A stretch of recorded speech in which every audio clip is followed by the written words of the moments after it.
j'aimerais partager une histoire qui m'a marquée au fil des années. Bien qu'il ne s'agisse pas de mon expérience personnelle, elle m'a été racontée par une amie de la famille. Cette amie est musulmane et dans sa religion, on croit aux créatures surnaturelles comme les djinns, dont certains sont considérés comme bons et d'autres mauvais. Vous avez peut-être entendu parler de ce sujet dans la série télévisée Supernatural. Alors que je devrais être en train de réviser, je ne peux m'empêcher de penser à cette histoire et j'ai pensé qu'elle valait la peine d'être partagée. Tout a commencé en 2012.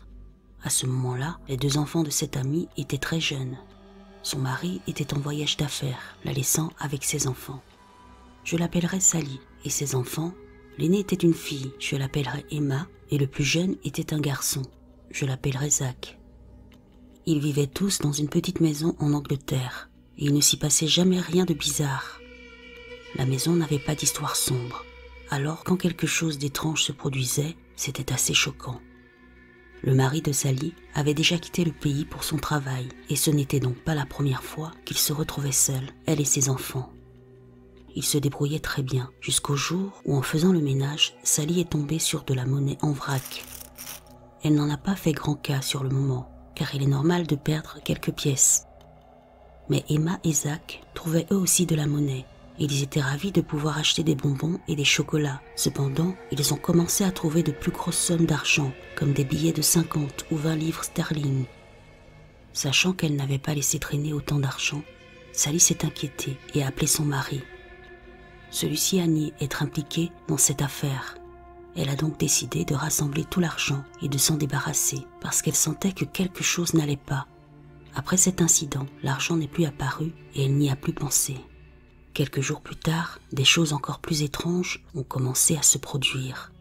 Par exemple, alors que ses enfants étaient à l'école, Sally priait en bas. Après avoir fini de prier, elle pliait le tapis et montait à l'étage. Cependant, lorsqu'elle redescendait, le tapis de prière était déplié et laissé dans une position différente. Elle a cru qu'elle devenait folle, mais ça s'est répété plusieurs fois. Un autre incident s'est produit avec Emma qui jouait à des jeux et qui s'est aperçue que son jeu avait disparu après être allée chercher quelque chose. Elle pensait que c'était son frère qui lui faisait une farce, mais il dormait à l'étage. Des choses étranges de ce genre se sont produites à plusieurs reprises. Une nuit, à 2 heures du matin, Sally s'est réveillée et a vu une petite silhouette noire qui frappait lentement des mains et souriait en travers de son lit. Effrayée, elle a crié si fort que la silhouette a disparu dans l'obscurité. Elle s'est précipitée dans la chambre de ses enfants. Le lendemain, elle a appelé un imam et lui a raconté son expérience et ce qu'elle avait rencontré. Il lui a alors suggéré de lire une sourate, un verset du Coran, si elle rencontrait à nouveau ce djinn. Plus tard dans la nuit, Sally a dit à ses enfants qu'ils dormiraient ensemble dans le salon et qu'il s'agissait d'une mini-soirée pyjama. Au beau milieu de la nuit, elle s'est réveillée et la silhouette était là. Complètement terrorisée, elle a réveillé ses enfants et leur a dit de lire la sourate. Mais pour une raison étrange, ils ne pouvaient même pas la prononcer. C'était comme si quelqu'un leur avait coupé la parole. La silhouette applaudissait encore et souriait, puis elle a disparu dans l'obscurité. Le lendemain, Sally a appelé son mari et l'imam et leur a tout raconté. Son mari a dit qu'il allait réserver un billet pour rentrer à la maison et l'imam est venu. Il a dit qu'il y avait une entité forte, qu'il ne devait pas s'inquiéter plus que ça. Après cette expérience, Sally a voulu déménager et ils ont fini par s'installer ailleurs. Ils n'ont plus jamais vécu ce genre de choses, mais elle a développé une forte anxiété et déteste être seule depuis cette expérience. Emma, l'aînée, se souvient de quelques événements paranormaux qui se sont produits dans la maison, mais elle n'en parle pas car elle déteste y penser.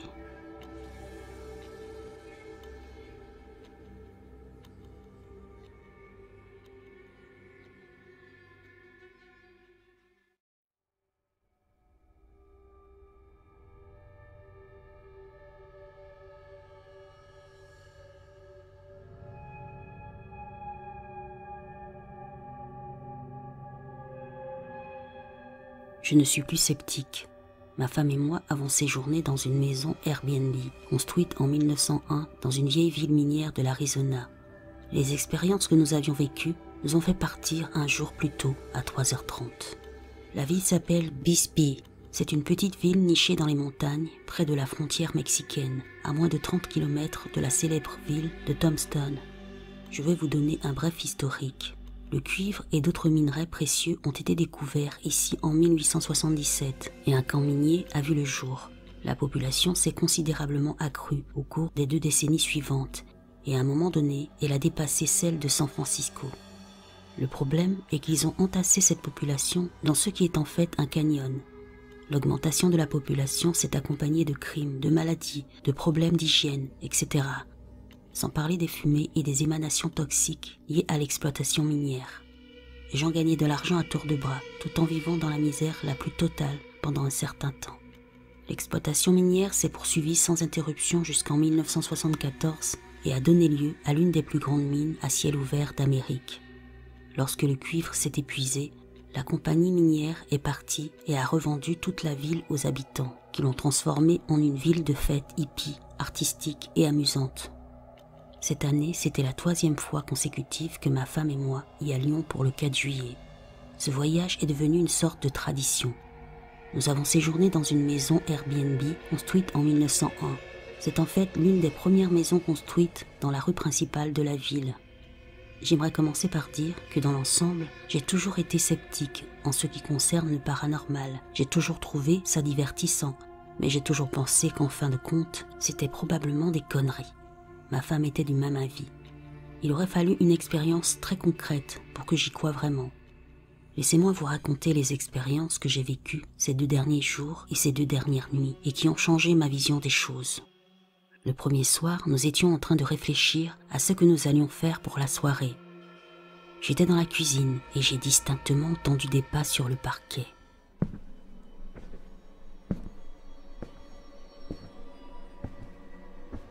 J'ai cru que ma femme marchait derrière moi et j'ai même senti la présence de quelqu'un. Je me suis retournée et il n'y avait personne. Elle était sur son téléphone. Nous avons mis cela sur le compte du tonnerre d'un orage qui venait de passer ou peut-être d'une vieille plomberie. Plus tard dans la nuit, au moment de nous mettre au lit, nous avons branché nos téléphones et testé les interrupteurs, etc. J'ai allumé ma lumière et nous avons tous les deux entendu un bruit bizarre de grattement dans le mur.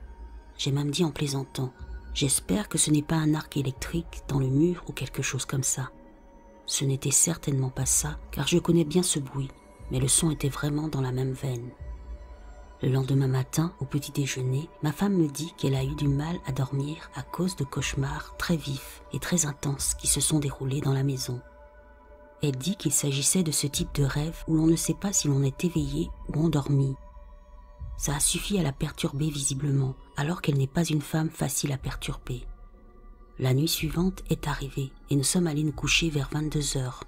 Je me suis endormie pendant environ 30 minutes avant d'être réveillée par de multiples démangeaisons et chatouillements sur tout le corps. Au début, j'ai mis ça sur le compte de ma peau sensible, contre des draps auxquels je n'étais pas habituée. Ça m'était déjà arrivé, mais cette fois-ci, c'était différent. Chaque fois que je grattais l'endroit où je ressentais la sensation, celle-ci se déplaçait instantanément vers une autre partie de mon corps. J'avais l'impression que quelqu'un cherchait délibérément à m'irriter. J'avais également dormi dans le même lit plusieurs fois avant cela, sans aucun problème. Cette situation m'a fait tourner en rond pendant quelques heures, jusqu'à ce que je me lève et que je trouve ma femme réveillée elle aussi. Elle faisait les mêmes cauchemars que la nuit précédente. Elle n'arrivait pas à dormir. Elle ressentait également un profond malaise à propos des miroirs accrochés dans la maison. Maintenant que nous étions réveillés, elle est sortie sur le porche pour fumer une cigarette et je suis resté au lit à faire défiler mon téléphone. Et pendant ce temps, j'ai vu du coin de l'œil une personne traverser le pied de mon lit. J'ai également senti la présence de quelqu'un qui entrait. Le flux d'air de la climatisation a même légèrement changé.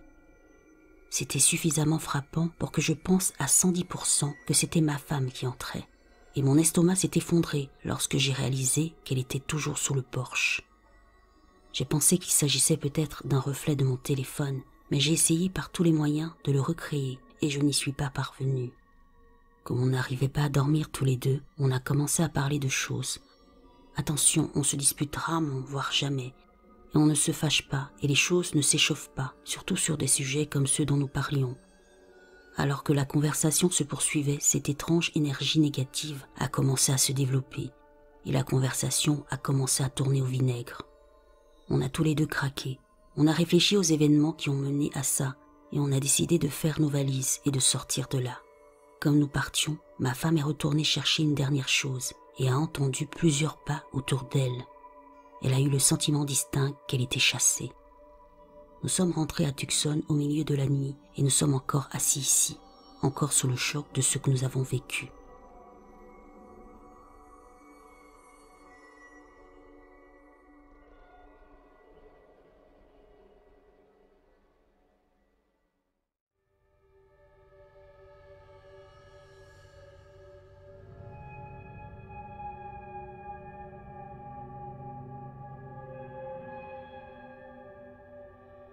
C'était vers 2015 ou 2016. Je me souviens que c'était en été. Les arbres et les broussailles étaient encore pleins et luxurieux. Ma femme et moi vivons sur 12 acres de terrain au Tennessee. Le terrain était principalement boisé avec peut-être 3 acres autour de la maison, dégagés à l'exception des arbres espacés de manière aléatoire. 2 acres dans la cour avant et environ 1 acre à l'arrière. La maison a été construite en 1969. Nous avons emménagé pour la première fois en 2014 et au fil des années, nous avons progressivement travaillé sur la rénovation lorsque nous avions plus de temps et d'argent. Le terrain comportait 2 petites granges sur la propriété que nous avons transformées en poulailler. Nous avons également décidé d'ajouter un mouton. Je dois dire que la maison elle-même a toujours été étrange. Le sous-sol dégageait une atmosphère sombre et maléfique, avec un congélateur rempli de carcasses d'animaux et un seau rempli de sang congelé qui était là lorsque nous avons emménagé. Mais ça, c'est une autre histoire. Pendant toute la durée de notre vie là-bas, nous avons eu du mal à garder nos poulets en vie. Nous ne parvenions pas à trouver comment quelque chose pouvait entrer. Un jour, nous sommes rentrés de l'épicerie en début d'après-midi et avons trouvé tous nos poulets morts et répandus dans notre jardin. Ça n'avait aucun sens. Aussi, nous avions cette cage en fil métallique robuste qui était déchirée comme si quelque chose s'y était enfoncé. Inquiet et ne sachant pas quoi faire, j'ai commencé à partir la nuit et à différents moments de la journée lorsque j'en avais le temps. Je pensais que je pourrais peut-être chasser ce qui tuait nos animaux, mais rien ne s'est jamais produit. Nous avons gardé un œil attentif sur nos bêtes du mieux que nous pouvions pour nous assurer qu'ils étaient bien protégés. C'était jusqu'à ce qu'un matin, au hasard, nous sortions pour nourrir notre mouton et le trouvions hors de son étable et allongé là dans la cour, sans bouger. On ne sait toujours pas comment il est sorti. Il n'avait aucune marque ni explication sur ce qui lui était arrivé. La seule chose qui me vient à l'esprit est une crise cardiaque provoquée par la peur. Passons maintenant à l'observation. Comme je l'ai dit, c'était l'été. J'avais les fenêtres ouvertes car notre climatisation ne fonctionnait pas très bien au 2e étage et j'essayais de faire passer une brise dans la maison. Ma femme était au travail pendant que je rangeais notre linge dans notre chambre à l'étage. J'ai commencé à entendre ce grognement profond. Je ne pouvais pas dire ce que c'était, alors j'ai passé la tête par la fenêtre pour mieux écouter.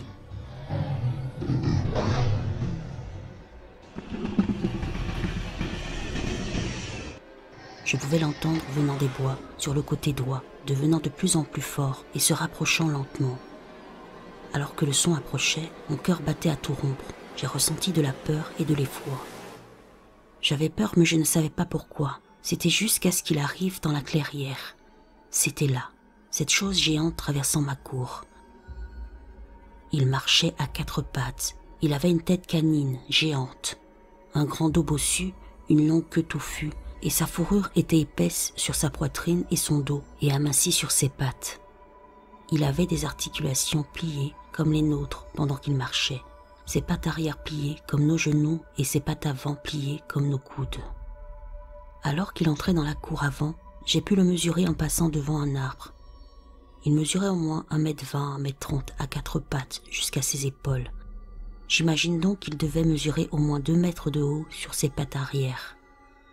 J'étais tellement sous le choc que je ne pouvais plus bouger, figé dans ce dont j'étais témoin. Je n'ai même pas pensé à essayer de le photographier.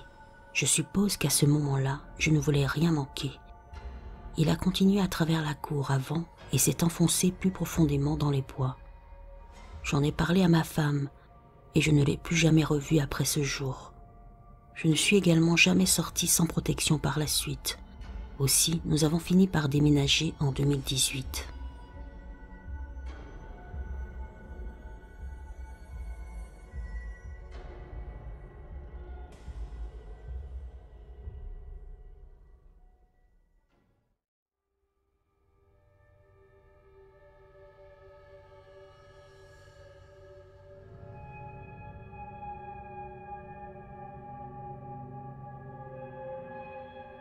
Il s'agit d'une histoire vraie que ma mère m'a racontée à plusieurs reprises, mais je la trouve toujours aussi fascinante que la première fois que je l'ai entendue. En essayant de comprendre moi-même, je pense que ma mère avait environ 16 ans à l'époque, ce qui signifie que l'histoire s'est déroulée en 1999. Pour la petite histoire, elle vivait dans un petit village sur le Great Orme où elle a passé la plus grande partie de son enfance. Le Great Orme est connu pour ses liens avec la spiritualité. Elle n'avait jamais vraiment vécu quoi que ce soit avant ça, seulement des coups dans la nuit, ainsi que des yeux qui la regardaient lorsqu'elle sortait le linge de la machine à laver le soir. Elle avait environ 16 ans et son amie, appelons-la Betty, passait la soirée chez elle. Il était tard dans la nuit, vers 23h30, et elles étaient en train de discuter dans la chambre lorsqu'elles ont entendu le bruit d'une balle de tennis rebondissant sur la route depuis l'extérieur de la fenêtre. Curieux de savoir qui pouvait bien être dehors à une heure aussi tardive, elles ont tiré les rideaux et jeté un coup d'œil par-dessus le rebord de la fenêtre. La rue était longue et très étroite, avec des rangées de maisons mitoyennes. La route était faiblement éclairée par des lampadaires jaunes pâles. Les yeux de ma mère ont parcouru la rue jusqu'à ce qu'ils rencontrent une dame âgée qui promenait son chien. Elle trouvait ça étrange et a regardé son amie qui avait la même expression qu'elle. Puis la femme qui ne les avait pas remarqués était visiblement âgée, les cheveux gris clairs, la posture voûtée, titubant un peu lorsqu'elle marchait, des vêtements démodés, etc. Elle lançait lentement la balle sur une petite distance, puis s'arrêtait pour que son petit chien la lui rapporte. Elle est passée devant la fenêtre, très lentement, puis voilà que brusquement, elle a commencé à rebondir à environ 3 mètres dans les airs. Imaginez que vous lancez une balle sur le sol. La façon dont la balle rebondit se déplace dans une direction tout en restant en l'air, touchant le sol et recommençant. C'est exactement ce que faisait cette femme. Ma mère et son amie étaient complètement abasourdies, les yeux verrouillés par la terreur. Elles fixaient ce spectacle inexplicable. Elles ont regardé la femme rebondir vers le bout de la rue, son chien courant à ses côtés. Ce n'est que lorsque son langage corporel a indiqué qu'elle se retournait pour refaire la même chose au bout de la rue, vers ma mère et son amie, qu'elles se sont simultanément retirées derrière le rideau. Elles ont fait une pause, ont traité ce qu'elles venaient de voir en silence, puis elles se sont regardées, confirmant qu'elles avaient toutes deux été témoins de ce que l'autre avait vu, mais sans dire un mot. Ne sachant pas exactement quoi faire de cette information, elles ont décidé d'expliquer tout ça à sa mère. Elles ont raconté brièvement l'histoire. Une dame promenait son chien, puis elles l'ont vu rebondir à une hauteur inhumaine. Brusquement, sa mère les a arrêtées et les a séparées dans différentes pièces. Elle s'est d'abord assise avec Betty, l'amie de ma mère, la laissant se tourner les pouces en s'interrogeant sur ses motivations. Au bout de quelques minutes, elle leur a fait changer de place. Elle a demandé à sa fille de dessiner exactement ce qu'elle avait vu, sans oublier aucun détail de la femme et de son chien. Puis elle a réuni les deux pour comparer leurs dessins afin de les prendre en flagrant délit de mensonge. À sa grande surprise, les dessins étaient identiques, jusque dans les détails. Les angles et les styles de dessin étaient certes différents, mais les détails étaient indubitablement les mêmes. Elle n'a pas eu grand-chose à dire, si ce n'est de détourner le regard ou de se retourner si jamais ma mère et son amie revoyaient la vieille dame. Elle a été soulagée d'apprendre que la femme n'avait pas remarqué qu'elle était observée depuis la fenêtre. Après cette expérience, ma mère n'a jamais revu cette femme. Et à ce jour, elle ne peut toujours pas expliquer ce qu'elle et son amie ont vu cette nuit-là. Aucune des personnes impliquées dans cette histoire n'a de raison de mentir à ce sujet. Il y a eu une lignée de femmes très éveillées spirituellement dans ma famille, y compris ma mère. Je ne sais pas si ça veut dire quelque chose, mais ça n'explique pas pourquoi l'amie en a été témoin elle aussi.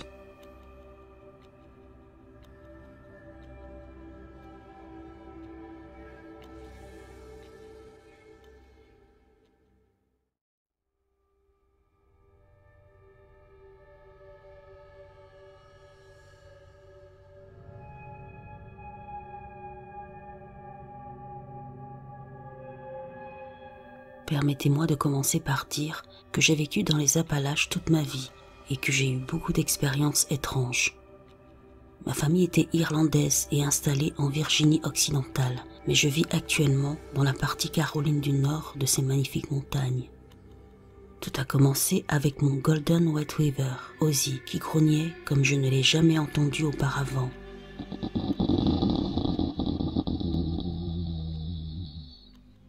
Il ne grogne littéralement jamais, donc j'ai trouvé son comportement très étrange et son grognement me glaçait les os. C'était comme s'il s'apprêtait à se battre pour sa vie ou quelque chose du genre. Je l'ai emmené avec mon autre chien vers 23h et il ne voulait pas me quitter. J'avais remarqué que la porte de mon atelier était ouverte. Alors je suis descendue pour la fermer et la verrouiller. Tout le temps, il est resté collé à moi. Ozzy essayait également de se glisser entre mes jambes, toujours en grognant, avec tous ses poils dressés comme un animal sauvage. Puis au moment où je commence à fermer la porte, l'enfer se déchaîne dans les bois. On aurait dit que 50 hommes adultes s'étaient lancés dans un sprint complet à travers les bois.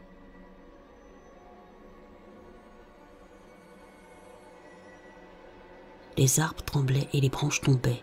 De ma vie, je n'ai jamais eu aussi peur. Nous sommes rentrés à la maison, puis j'ai pris mon pistolet, ma lampe, pour comprendre ce qu'il y avait là-bas. Lorsque le chien et moi sommes sortis, nous étions entourés de ce qui ressemblait à des gens qui marmonnaient. Il y en avait partout. J'ai projeté la lumière partout dans les bois et je n'ai rien pu voir, mais le son venait de partout.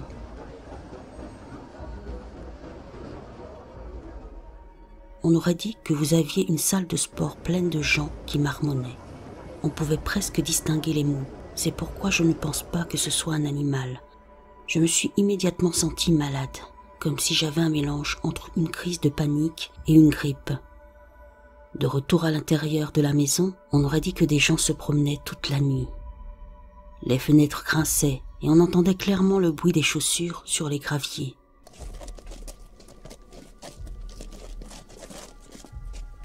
Le marmonnement ne s'est jamais arrêté.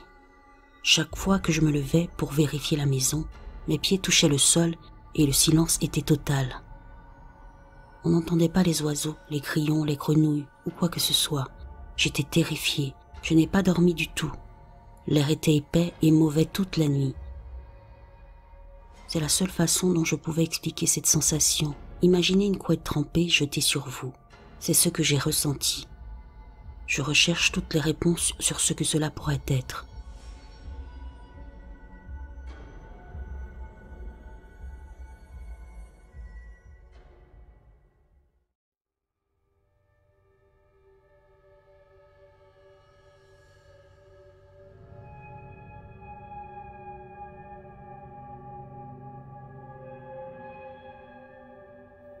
Je suis brésilien, j'ai vu beaucoup de choses en 21 ans. Une fois, je faisais une randonnée avec un ami. Nous avions commencé très tard, comme 22h, et avions fini vers 1h du matin, près d'une zone résidentielle, avec une vieille église et des pâturages de vaches.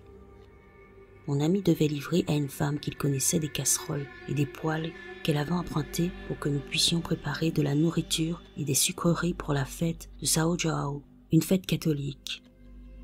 Au retour, nous devions marcher sur un long chemin de terre qui était séparé des pâturages par une clôture et des arbres dos à dos du début à la fin de la route. Nous avions des lampes de poche, mais la nuit était très claire car la route était très large et ouverte. Au milieu de la longue route, nous avons commencé à entendre des grondements du côté de la clôture derrière les arbres. J'ai pensé qu'il s'agissait probablement d'un chien.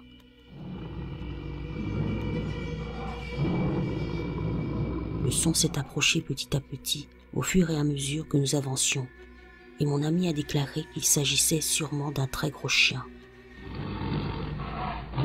Nous avons continué à marcher jusqu'à ce que le bruit soit juste derrière notre cou, avec cette omniprésence. J'ai pris un morceau de bois que nous portions au cas où nous serions attaqués par des chiens ou autre chose sur les sentiers, et j'ai demandé à mon ami d'éclairer la clôture avec la lampe de poche, et c'est alors que je l'ai vu. Une grande silhouette maigre se dressait sur ses deux pattes arrière. Ses bras étaient si longs qu'ils touchaient le sol comme un putain de gorille, penché en arrière et cachant sa vraie taille, me regardant dans les yeux avec sa colonne vertébrale tordue. On aurait dit un taureau anorexique en phase terminale, avec un visage déformé, sans cornes mais avec des poils au cou, comme une fausse crinière et une peau grise et des yeux brillants. Cette seconde m'a semblé une éternité. Soudain la lumière s'est éteinte et quand j'ai regardé, mon ami courait et me criait de faire de même. J'ai couru comme je n'avais jamais eu besoin de courir auparavant, avec cette chose qui courait à mes côtés de l'autre côté des arbres. Quand nous avons atteint la fin de la route, j'ai demandé à mon ami s'il l'avait vu, et il m'a répondu que non, et qu'il avait couru de peur. J'ai longtemps cru qu'il s'agissait d'un loup-garou, mais c'était tellement différent de tout ce dont j'avais entendu parler, et je ne sais vraiment pas ce que c'était, mais ça me rend encore visite dans mes rêves.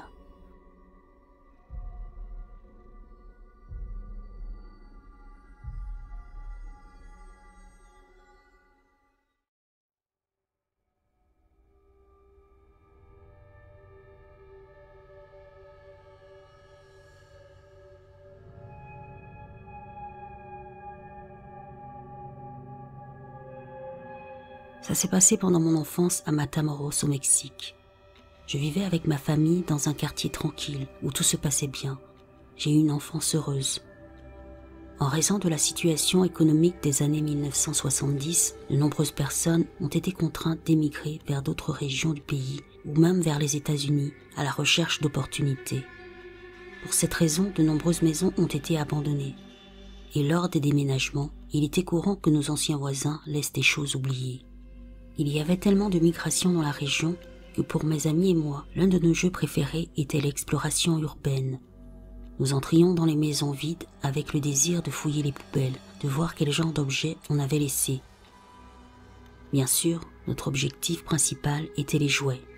Une fois, je ne me souviens plus de la date, nous n'étions pas à 5 pâtés de maison de chez nous lorsque nous avons vu une maison inhabitée. Elle avait déjà le panneau à louer et plusieurs grands sacs d'objets oubliés avaient été laissés dans le garage.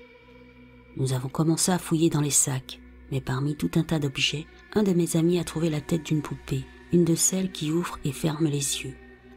La tête était celle d'un bébé, n'avait pas de cheveux et avait une expression joyeuse, mais quand vous la regardiez, vous ressentiez un inconfort inexplicable. C'était frappant. Entre blagues et jeux, nous avons décidé de l'emporter avec nous et de la mettre sur un arbre qui se trouvait à l'entrée de certains terrains de foot où nous allions. Depuis ce jour, nous avons ressenti une ambiance très sombre, en plus de pouvoir sentir un regard très lourd. Mais tout ne s'arrête pas là, parce que pour une raison étrange, nous étions très attirés par elle, à tel point que nous nous sommes même disputés. Je me suis battu avec mes amis parce que je voulais l'emporter chez moi, mais la cupidité avait éclaté non seulement en moi, mais aussi chez tous mes amis.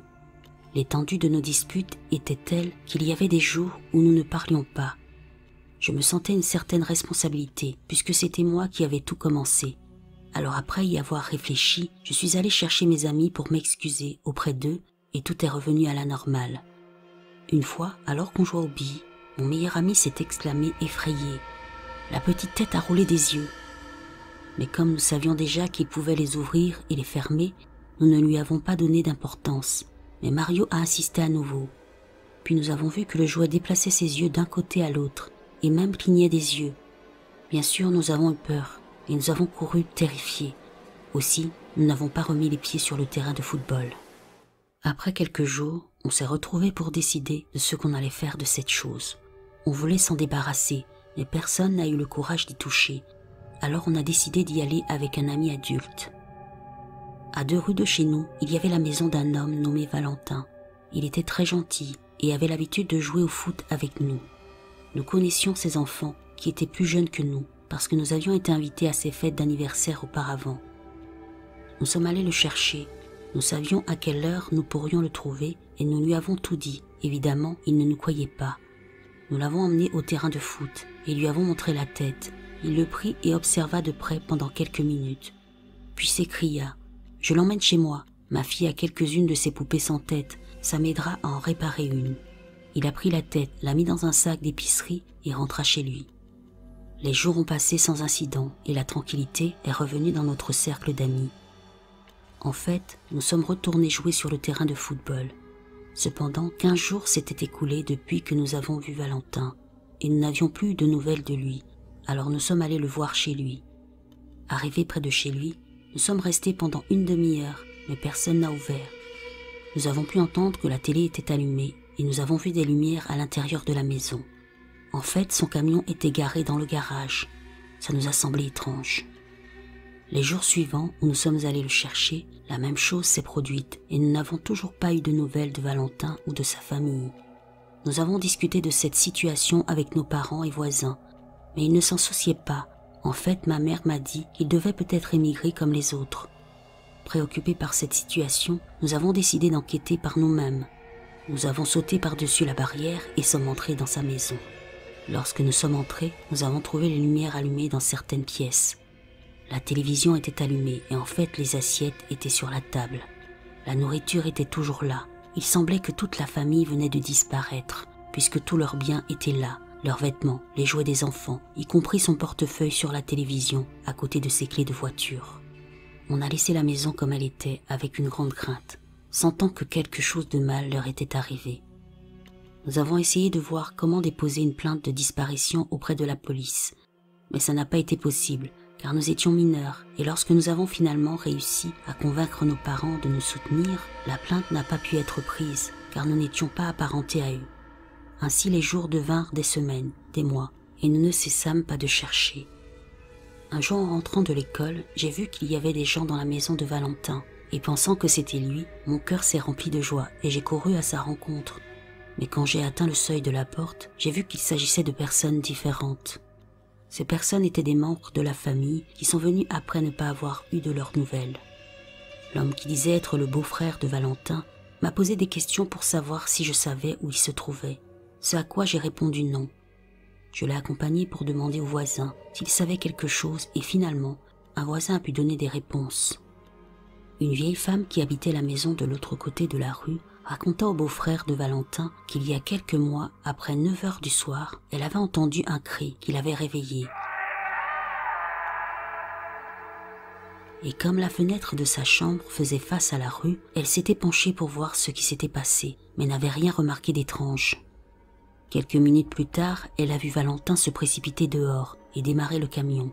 Immédiatement après, il est descendu du camion et a couru dans la maison. La femme a dit que le moteur de la voiture avait fonctionné toute la nuit. Et vers 1 heure du matin, elle a entendu que celui-ci avait été coupé. Quand la dame est sortie pour faire ses activités le matin, elle a vu que le camion était toujours là. Et quand elle a entendu la télévision allumée, elle a pensé que tout se passait normalement. Mais depuis, elle n'a plus eu de nouvelles de Valentin et de sa famille. Avec le temps, la maison de Valentin est également devenue une maison inhabitée. Par respect, nous n'y sommes jamais entrés. Mais d'autres personnes ont commencé par commettre des vols. D'abord le camion a disparu, puis les appareils électroménagers, les meubles, etc. ont été volés jusqu'à ce qu'elle soit complètement vide. Au fil des ans, la propriété a été vendue aux enchères et de nouveaux locataires sont venus vivre. Mes amis et moi avons grandi et chacun a fait sa vie, mais jusqu'à présent, je n'ai cessé de me demander ce qui est arrivé à Valentin et à sa famille, et si la tête de cette poupée avait quelque chose à voir avec leur disparition.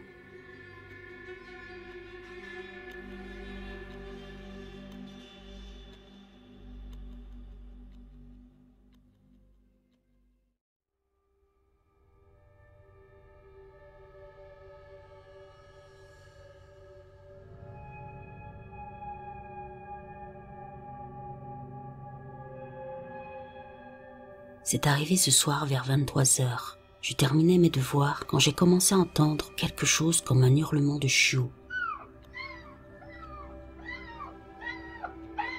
J'ai d'abord pensé qu'un de mes voisins avait peut-être un nouveau chiot et qu'il pleurait. 10 minutes se sont écoulées avec les hurlements ininterrompus quand j'ai commencé à les entendre juste devant ma fenêtre.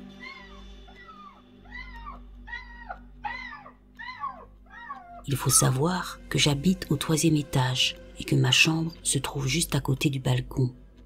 J'ai paniqué pendant quelques secondes, mais mon esprit rationnel a pensé que le chiot avait pu s'échapper de sa maison et qu'il s'était perdu, ce qui expliquait ses pleurs.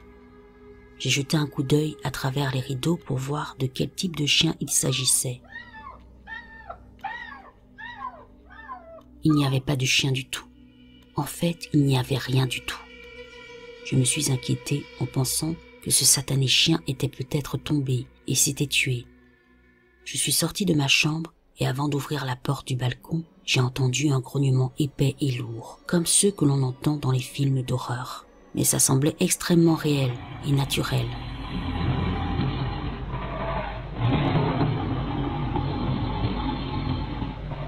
Mon corps entier s'est figé et je ne pouvais pas bouger à cause de la peur.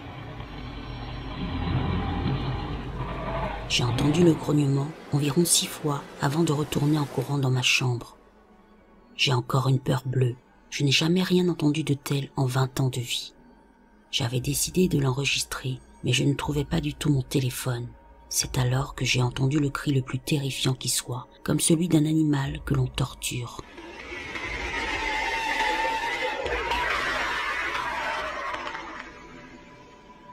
J'ai regardé par la fenêtre une fois de plus, et toutes les maisons avaient des lumières allumées. J'ai vu mes voisins regarder par les fenêtres, et j'ai entendu beaucoup de chiens aboyer en même temps. Tout le voisinage a été perturbé.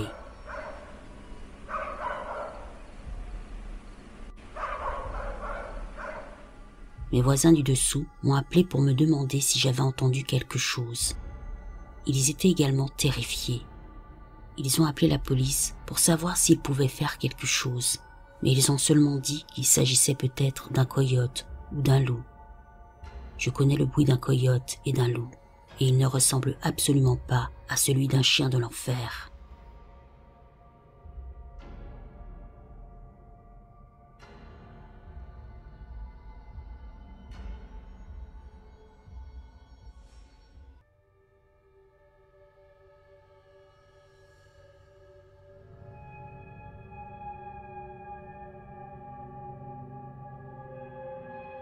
Un peu de moi d'abord. Quand j'ai reçu mon permis à 17 ans, j'ai commencé à passer tout mon temps libre à l'extérieur, à faire de la randonnée sur toute la côte Est, mais surtout les Pins Barrens du New Jersey, puisque je vis dans le New Jersey. Je viens d'obtenir un baccalauréat en sciences de l'environnement de l'université de Stockton et j'ai travaillé pendant un certain temps comme naturaliste au village de Badstow dans la forêt d'État de Wharton, qui est la plus grande forêt domaniale des Pins Barrens du New Jersey. J'ai obtenu le poste avant la fin de mon stage grâce à ma connaissance des plantes et des animaux. Ils ne s'attendaient pas à ce que j'obtienne les diplômes, car à l'époque, je n'avais même pas terminé mon premier semestre à l'université. Je donne cette information uniquement parce que lorsque je vois un animal dans les bois, de jour comme de nuit, je sais avec 100% de certitude ce que je regarde. Et presque 6 ans après avoir vécu cette histoire, je n'arrive pas à comprendre la créature que j'ai vue. Je suis une personne ouverte d'esprit jusqu'à un certain point. Je crois que certains cryptides peuvent exister uniquement si la biologie de la créature est possible, mais ça ne met pas un chien bipède sur ma liste. Il y a environ 6 ans, moi et 2 de mes amis, un soudeur et un mécanicien, je nommerai le soudeur Chris et le mécanicien Alan, avons fait du tout-terrain dans le camion de mon ami Alan, quelque part à Manchester Township. Nous avons rencontré un groupe de copains d'Alan dans un endroit qu'il fréquentait. Je ne connais pas la zone précise, seulement que c'était à Manchester Township et c'était très proche des environs de l'usine de briques abandonnée. Nous avons passé du temps ensemble, quelques heures. J'ai parcouru les sentiers de la terre et j'ai passé un bon moment à sympathiser avec d'autres personnes. Je n'avais pas d'alcool, ni autre chose dans mon organisme, j'étais sobre. Et Alan l'était aussi, mais mon ami Chris était un peu défoncé. Nous commencions à partir, et alors que nous empruntions les sentiers pour regagner la route principale, mon ami Alan m'a dit de surveiller les cerfs. Le chemin de terre sur lequel nous nous trouvions était assez ouvert, environ 10 mètres de large, et nous étions morts au milieu au cas où il devait réagir à un cerf sautant hors de la limite des arbres. Quelques minutes s'écoulent, et mes yeux perçants repèrent ce que je pense être un cerf qui court sur le côté du camion, mais à l'intérieur de la limite des arbres, donc la vue n'était qu'une tache de fourrure brun foncé. Alors que je m'apprête à dire quelque chose à mon ami Alan, pensant que ce cerf va courir devant la voiture et tenter de se suicider, il accélère considérablement son allure et avance d'environ 6 mètres devant le camion, toujours en route. Puis il saute devant le camion. aussi longtemps que je vivrai, je n'oublierai jamais ce que j'ai vu cette nuit-là. Il a couru sur ses deux pattes arrière, nous a regardés droit dans les yeux et à notre grande horreur, il a parcouru ce chemin de terre d'environ 10 mètres de large en 2-3 pas et est entré dans la limite des arbres opposés. Durant ces quelques secondes, j'ai vu cet homme chien ou cet homme loup et à ce jour, je ne peux pas l'oublier. Il mesura environ 2 mètres de haut, j'estime sa hauteur en utilisant le camion surélevé de mon ami Alan comme référence. Il était recouvert de fourrure brun foncé. Chaque centimètre de son corps que j'ai vu était recouvert de cette fourrure brun foncé, mais la zone poitrine-ventre en avait moins et une fourrure de couleur plus claire que le reste du corps. Mais même sous toute cette fourrure, on pouvait distinguer une définition musculaire extrême, très similaire à celle d'un bodybuilder olympique. Il avait également une tête canine avec un long museau et 2 oreilles de loup dressées distinctes, ainsi que de grandes pattes musclées. Le torse et les bras ressemblaient à ceux d'un homme très musclé avec de grandes mains. Ses mains avaient des griffes visibles qui semblaient pouvoir causer de réels dégâts, et ses yeux reflétaient une couleur de lumière artificielle que je n'avais jamais vue dans le règne animal. Dès qu'il a sauté dans la limite des arbres opposés, mon ami Alan a freiné brusquement. Mon ami Chris a dit « Je sais que je suis défoncé, mais qu'est-ce que c'était que ça ?»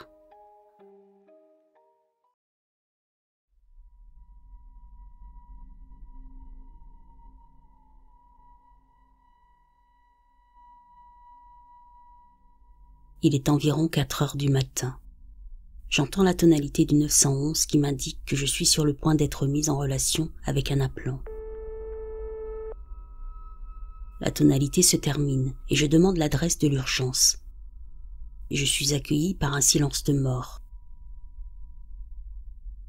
J'attends, je ferme les yeux et j'écoute. Au moment où je m'apprête à redemander, j'entends un petit gémissement. « À l'aide, s'il vous plaît. » Elle semble avoir entre 5 et 7 ans et chuchote presque. Elle m'indique sa rue, mais elle me dit qu'elle ne connaît pas les numéros de sa maison. Je commence par lui dire « Ma chérie, peux-tu trouver un bout de courrier et me dire les numéros ?»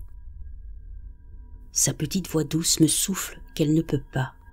Sa mère qui venait de la porter dans les escaliers a trébuché et est maintenant allongée sur elle, inconsciente.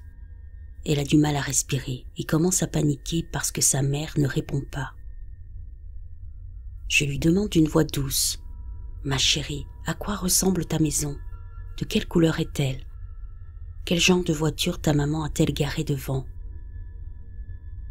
Les ambulanciers sont en route, mais s'ils ne connaissent pas la maison, il pourrait être trop tard pour sa mère lorsqu'ils iront frapper aux portes. Une mère n'est pas censée mourir et écraser son enfant post-mortem. Pas au téléphone, pas ce soir. Elle me décrit la situation. J'imagine la petite maison brune avec les arbres tordus devant. Je l'imagine comme un dessin d'enfant, chaque mot de sa petite voix étant un coup de crayon. Elle fait du bon travail, je le lui répète sans cesse. Et là, elle dit « Je crois que quelqu'un frappe à ma porte. Dois-je avoir peur ?» Je pousse un soupir de soulagement, j'entends les pompiers enfoncer la porte. Mais ce que je ne peux pas imaginer, c'est leur visage déformé par la confusion et ce qu'ils voient. Ils sont déconcertés. Sur le sol, ce n'est pas une petite fille, mais une femme âgée, son déambulateur posé sur elle. Elle est trempée de sueur. Elle lève la tête et une voix d'enfant s'échappe de ses lèvres ridées, comme dans un thriller psychologique. En fait, cette vieille dame souffre d'un TDI, trouble dissociatif de l'identité. Sa mère est décédée tragiquement lorsqu'elle était très jeune. Ce jour-là, elle se trouvait dans les bras de sa mère, qui était enceinte. La jeune fille a bougé négligemment et ils sont tombés. Un poumon écrasé pour l'enfant, un cou brisé pour la mère et un fœtus qui n'est jamais né. Aujourd'hui, chaque fois que cette vieille dame tombe, elle se retrouve à l'âge de 4 ans, revit cette tragédie et se retrouve piégée dans un corps qui ne lui convient pas.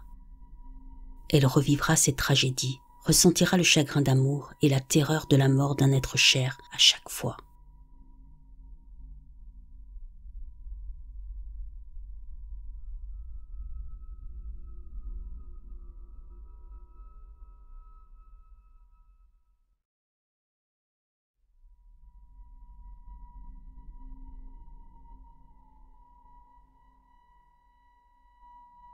Je travaillais de nuit et j'étais encore en formation avec mon officier formateur.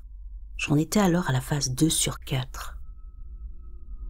Nous avons été dépêchés à l'extrémité sud de la ville, dans une crique qui longe une montagne et qui est très sombre, pour signaler une activité suspecte. La maison en question a été le théâtre d'un appel pour cadavres quelques mois auparavant. Un appel très désagréable où le corps a été laissé en l'état pendant des semaines avant d'être appelé. Les voisins ont signalé des bruits de conversation, de coups, de rires et de pleurs provenant d'au moins 4 personnes.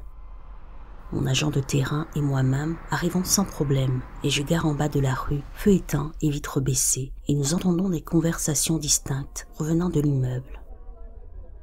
Aucun de nous n'était jamais intervenu dans cette maison avant cette nuit-là, de sorte que nous ne savions pas à quoi elle ressemblait. Mon agent de formation m'a regardé et m'a dit « Qu'allez-vous faire, stagiaire ?» Je lui ai dit que lui et moi allions faire notre approche et demander un renfort puisqu'il semble que nous soyons en infériorité numérique. C'est exactement ce que nous avons fait.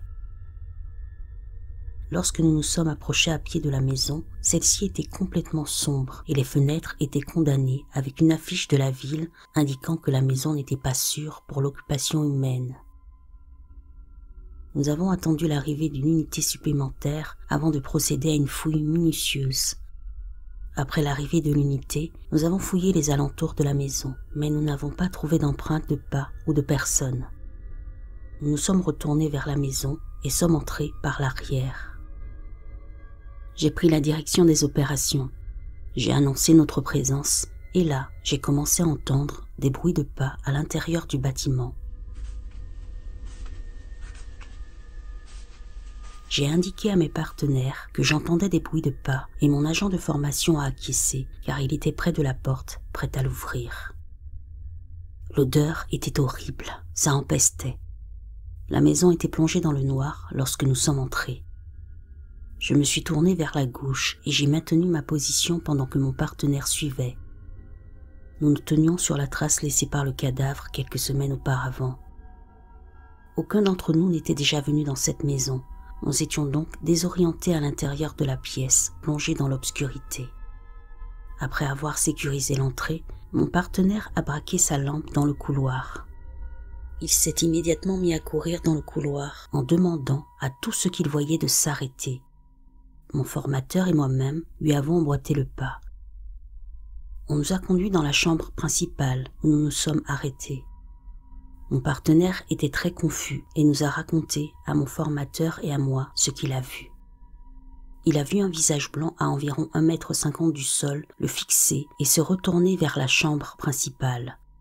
La chambre était vide, sans aucun meuble. Nous avons fouillé le reste de la maison et n'avons rien trouvé, pas même un animal. Nous sommes sortis de la maison et sommes partis. Environ 2 heures plus tard, nous avons reçu le même appel. Nous avons à nouveau effectué des recherches et n'avons rien trouvé. Le lendemain matin, nous avons visionné la caméra corporelle du partenaire et avons vu ce qui semblait être la moitié d'un visage. Nous avons également examiné les enregistrements audio et avons constaté que plusieurs personnes murmuraient en arrière-plan, ce que nous n'avions pas entendu à ce moment-là. Malheureusement, ces vidéos ont été jetées au bout de 180 jours, car l'appel n'a donné lieu à aucune arrestation ni à aucun contact avec le public.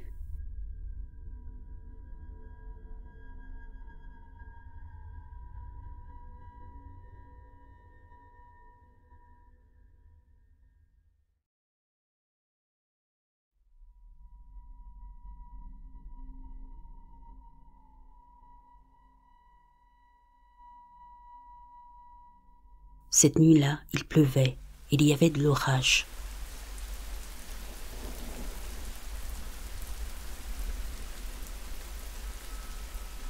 Une femme a appelé complètement paniquée. Elle avait la voix tremblante et elle criait. Apparemment, elle se cachait dans sa salle de bain au 2e étage pour échapper, d'après ses dires, à un loup-garou qui se trouvait juste devant sa porte. Pour moi, elle n'avait pas toute sa tête, car son histoire paraissait invraisemblable. J'ai évidemment envoyé une unité pour un contrôle de santé mentale, mais j'ai dû rester au téléphone avec elle pendant qu'elle hurlait et pleurait de terreur jusqu'à ce que les gars arrivent.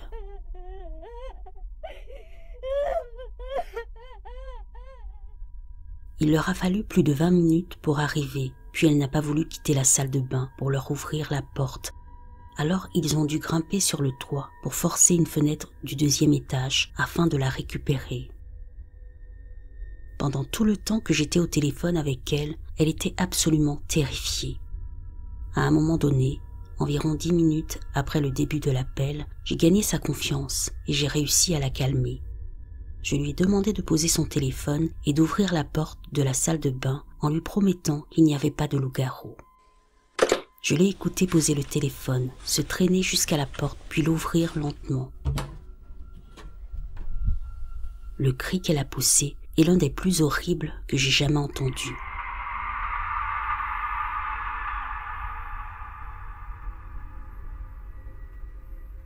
Elle est revenue au téléphone en me criant que je lui avais menti et qu'il était toujours juste devant la porte. Finalement, l'unité est arrivée et on a pu l'emmener à l'hôpital, mais c'était certainement l'appel le plus effrayant que j'ai jamais reçu. Entendre une femme adulte paniquer à cause d'un loup-garou était troublant. Après avoir raccroché, j'ai plaisanté avec certains des autres répartiteurs en leur disant qu'il y avait peut-être vraiment un loup-garou et que nous devrions peut-être aller voir. Les opérateurs du 911 ont affaire à beaucoup de personnes souffrant de troubles mentaux. Elle a été traitée avec la plus grande compassion par moi et par les agents qui sont intervenus. Je me sentais tellement mal pour elle. Cela m'a fait peur parce que c'était littéralement une nuit sombre et orageuse, et entendre un autre adulte crier à propos d'un loup-garou dans sa maison était très effrayant.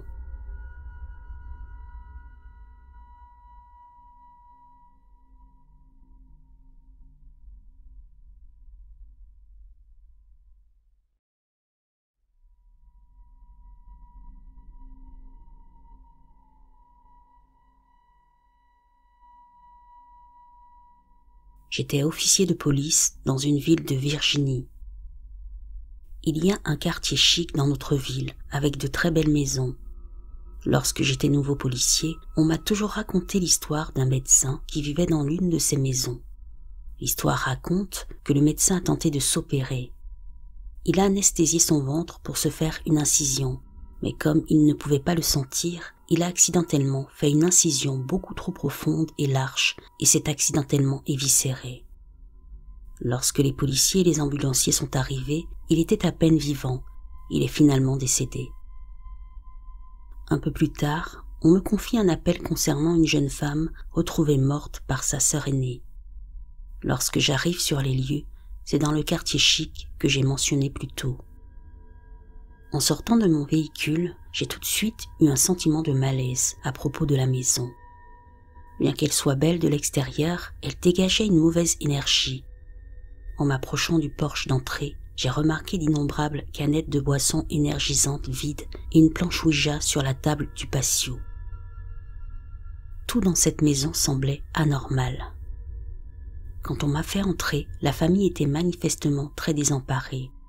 On m'a dit que la sœur décédée que nous appellerons Émilie se trouvait au sous-sol. À ce moment-là, un autre policier était arrivé et il est resté à l'étage avec la famille pendant que j'entrais.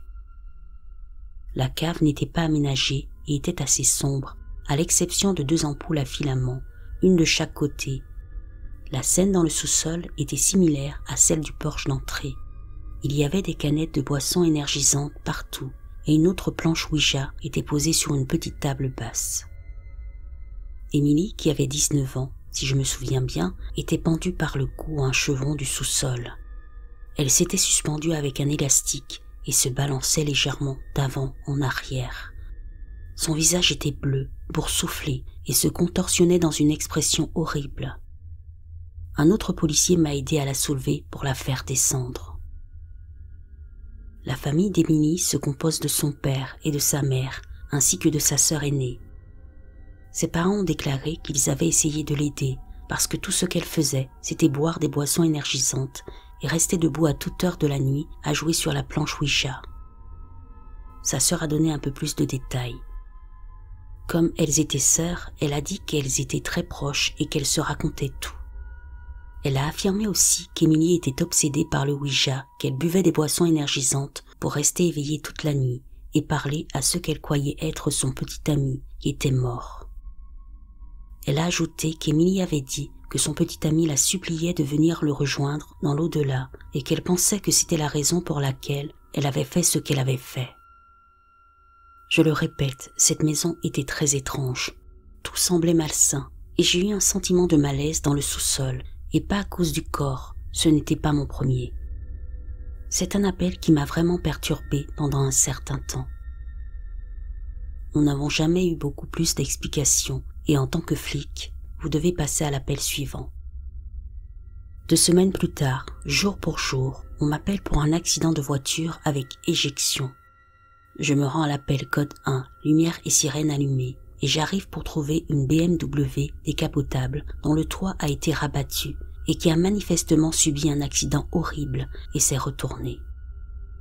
Elle était posée sur ses roues et sur le siège conducteur se trouvait une femme qui avait manifestement la nuque brisée car sa tête était presque entièrement retournée. À côté du véhicule, à environ 15 mètres, se trouvait un homme qui avait été éjecté.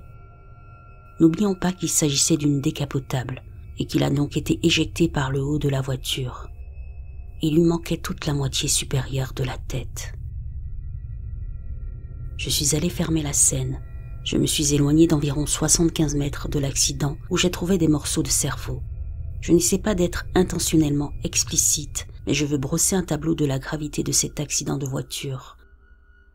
Après avoir obtenu la carte d'identité de l'homme, j'ai lu les informations au central, puis un autre officier et moi-même avons réalisé la même chose en même temps. Ces 2 personnes étaient les parents d'Émilie, la fille qui venait de mourir de façon horrible il y a 2 semaines jour pour jour.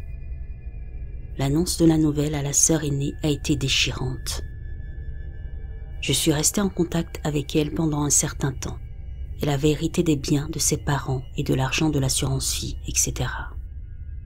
Elle a fini par tout vendre et par acheter une autre maison pour essayer de repartir à zéro et de réparer sa vie brisée. Environ 1 mois plus tard, un autre policier a été appelé. Une piétonne avait été heurtée par une voiture alors qu'elle faisait son jogging dans son quartier. Eh bien, c'était la sœur. Elle est restée plusieurs semaines dans le coma, mais n'a finalement pas survécu.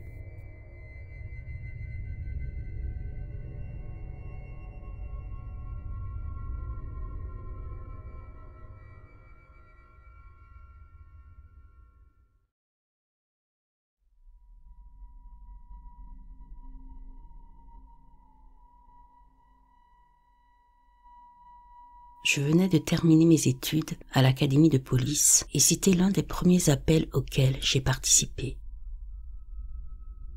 Nous avons reçu un appel nous informant qu'une femme s'était réveillée et avait découvert un homme chez elle. Lorsque nous arrivons sur les lieux, la femme est dehors, à côté de son véhicule, et elle tient son bébé dans les bras. Elle est très secouée et explique qu'elle s'était réveillée d'une sieste sur le canapé et a remarqué que la lumière du sous-sol était allumée. Elle a indiqué qu'elle ne la laissait jamais allumer et qu'elle fermait la porte à clé pour que son bébé ne tombe pas dans les escaliers. Elle a déclaré qu'elle s'était approchée de la porte, qu'elle l'a ouverte et qu'elle a vu un homme vêtu d'un t-shirt se tenir au bas des marches.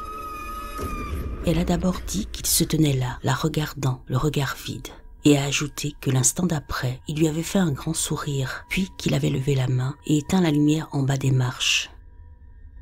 Très effrayée, elle a ensuite claqué la porte, l'a fermée à clé, a pris un couteau et son bébé, puis a appelé le 911. Nous commençons à ratisser la maison. 2 officiers à l'étage et moi, et mon agent de formation, descendons au sous-sol. Nous n'y trouvons personne. La seule porte menant à l'extérieur est verrouillée de l'intérieur. Nous vérifions toutes les portes et toutes sont verrouillées de l'intérieur. Le seul moyen de s'échapper est la porte par laquelle la femme est sortie. Nous allons la prévenir et elle commence à crier et à pleurer. Non, il est toujours là, il n'a pas quitté la maison. Nous retournons à l'intérieur et procédons à de nouvelles vérifications, mais nous ne trouvons toujours aucun signe de quelqu'un ou de quoi que ce soit dans la maison. Nous le lui disons et elle continue à paniquer. Nous l'accompagnons à l'intérieur pour prendre quelques objets et elle part dans une chambre de motel pour la nuit. Le mari travaillait en dehors de la ville. Je patrouille souvent dans le secteur et environ une semaine plus tard, nous voyons une pancarte à vendre sur la maison. Il s'agissait d'une vieille maison qu'ils avaient rénovée et dans laquelle ils avaient investi beaucoup d'argent. Même si nous n'avons rien trouvé, je crois encore aujourd'hui qu'elle a vu quelque chose.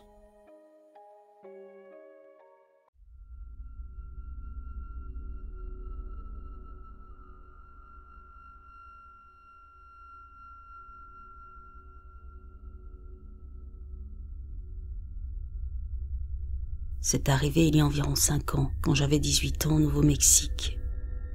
Je sortais avec un gars depuis un moment, appelons-le C.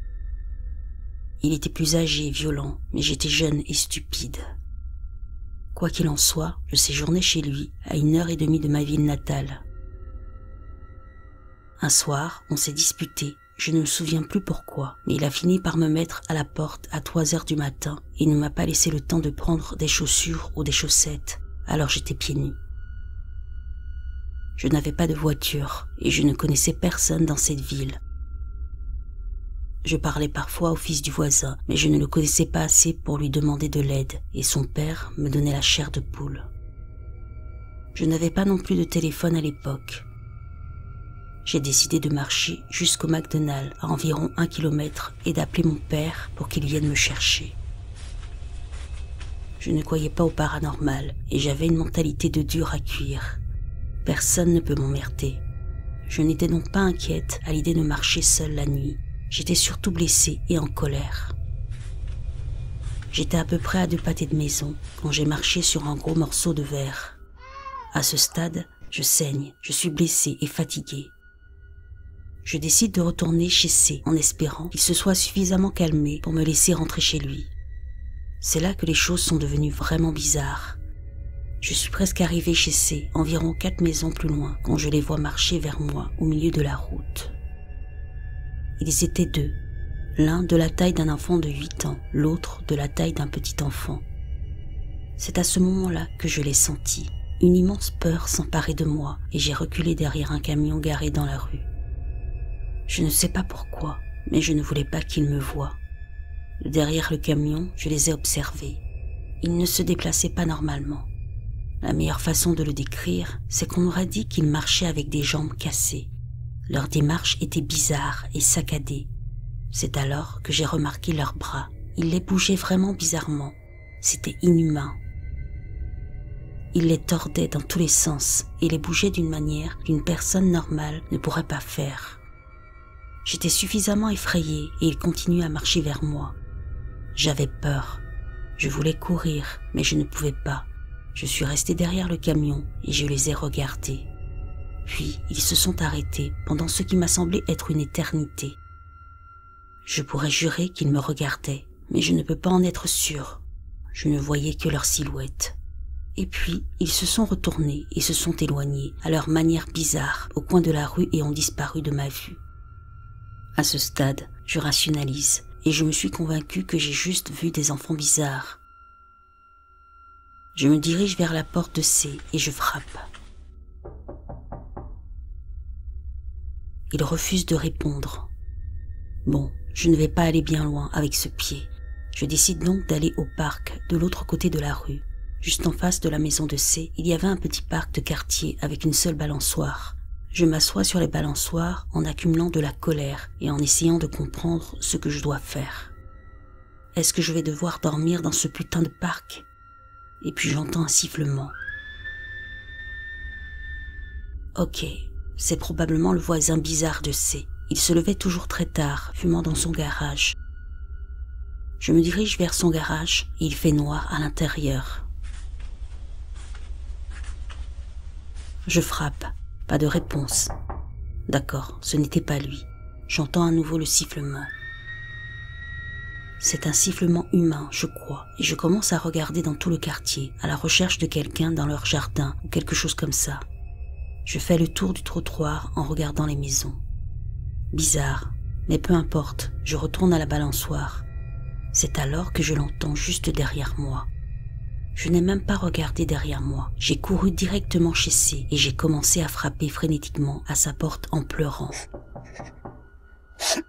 Il répond cette fois et j'explique tout ce qui s'est passé. Il prend une batte et s'enfuit par la porte. Apparemment, il est parti à la recherche des enfants ou de la personne qui sifflait. Il n'a trouvé personne.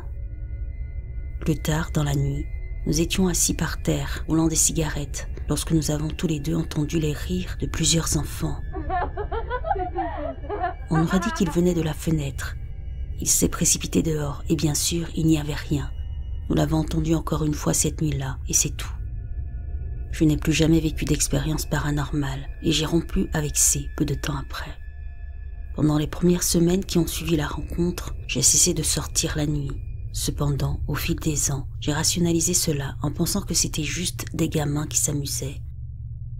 Comme je l'ai dit, je ne crois pas vraiment au paranormal, mais parfois, tard dans la nuit, je me souviens de ces enfants et j'ai du mal à dormir. La façon dont ils se déplaçaient était tout simplement anormale.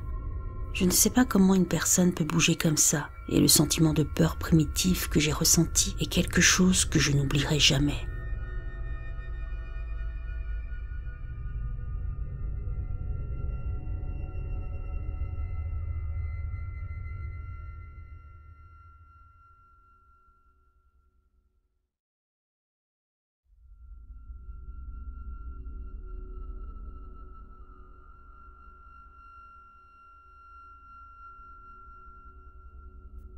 Il y a environ 1 an, j'ai quitté l'Angleterre pour l'été afin de voyager un peu et peut-être trouver du travail à l'étranger pendant quelques mois.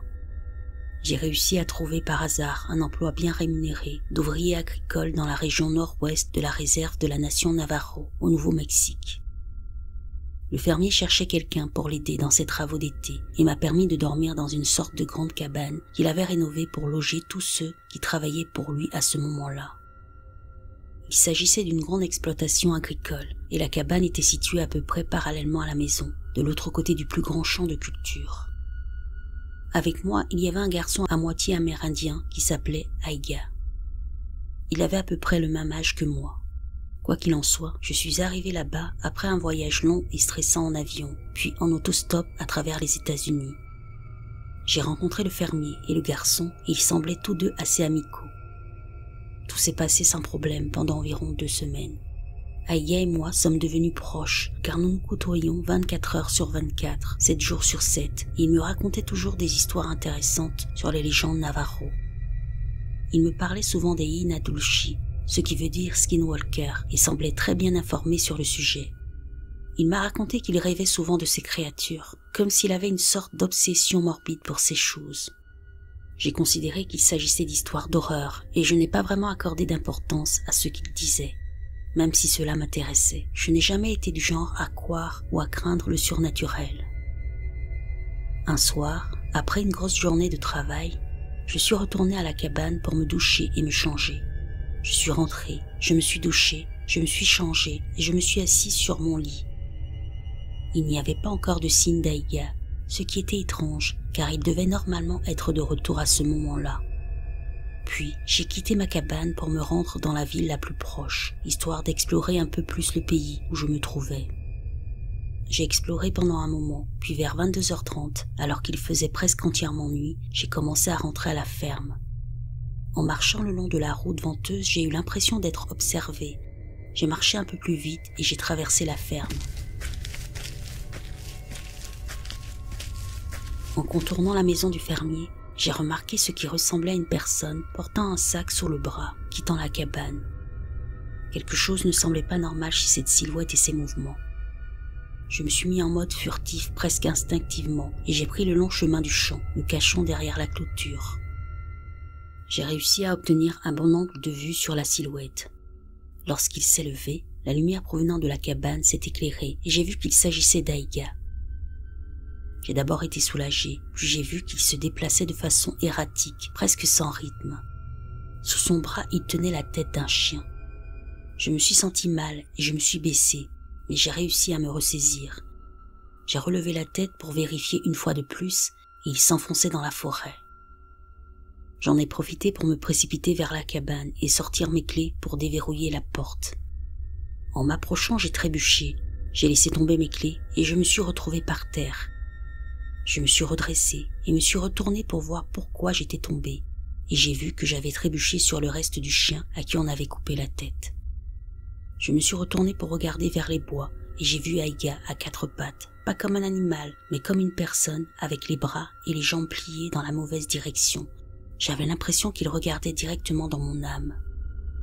J'ai déverrouillé la porte et je me suis précipitée à l'intérieur, la verrouillant derrière moi en fermant tous les rideaux et les fenêtres de la cabane. Je suis restée éveillée toute la nuit, entendant des bruits et me sentant surveillée d'une manière ou d'une autre. J'entendais ceux qui étaient à la porte de temps en temps, prétendant être Aïga. Finalement, le harcèlement s'est arrêté. Lorsque le jour s'est levé, j'ai regardé par la fenêtre et je n'ai rien vu à l'extérieur. J'ai rapidement rassemblé toutes mes affaires et je me suis tirée de là. J'ai pris l'avion pour l'Angleterre la semaine suivante, après avoir utilisé tout mon argent d'ouvrier agricole pour louer une chambre d'hôtel sur la côte Est, aussi loin que possible de l'endroit où je me trouvais. Je me demande souvent ce qui est arrivé à Aïga, mais je suis heureux de ne pas avoir attendu pour le savoir. Beaucoup d'entre vous ne croiront pas cette histoire, mais je peux vous assurer qu'elle est vraie à 100% et que j'y pense encore aujourd'hui le soir. Je ne suis toujours pas sûre de ce que j'ai vu et j'ai parfois l'impression d'être observée. Je pense que c'est peut-être de la paranoïa.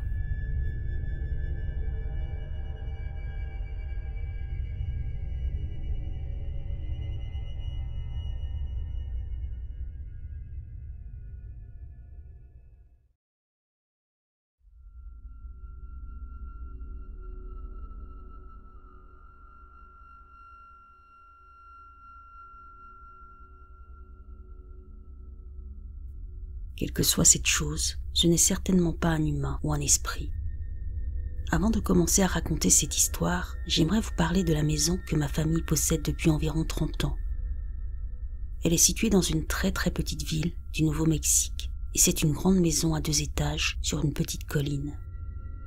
Mes grands-parents ont acheté la maison dans les années 80. Ma mère et ses frères et sœurs y ont vécu et continuent d'aller et venir dans la maison. Les premiers événements étranges se sont déroulés lorsque ma mère, mon frère et moi vivions dans la maison au début des années 2000. Ma mère nous a raconté qu'un jour, alors que mon frère et moi passions le week-end avec notre père, elle est rentrée du travail, a enlevé ses lunettes et s'est allongée dans son lit. Sans lunettes, elle est pratiquement aveugle et elle avait l'intention d'aller se coucher. Soudain, elle jure avoir entendu quelqu'un courir sur le toit de la maison.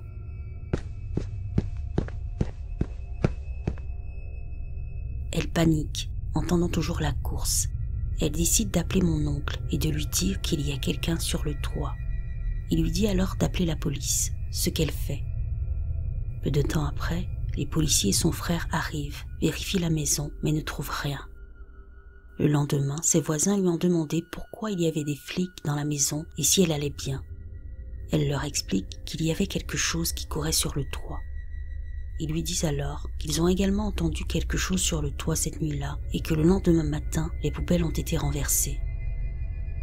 1 an ou 2 plus tard, ma famille a fini par déménager dans l'Utah, tandis que ma tante, ses 3 filles et mon oncle ont emménagé dans la maison et y sont restés pendant les quelques années qui ont suivi. C'est là que les choses ont commencé à devenir vraiment bizarres.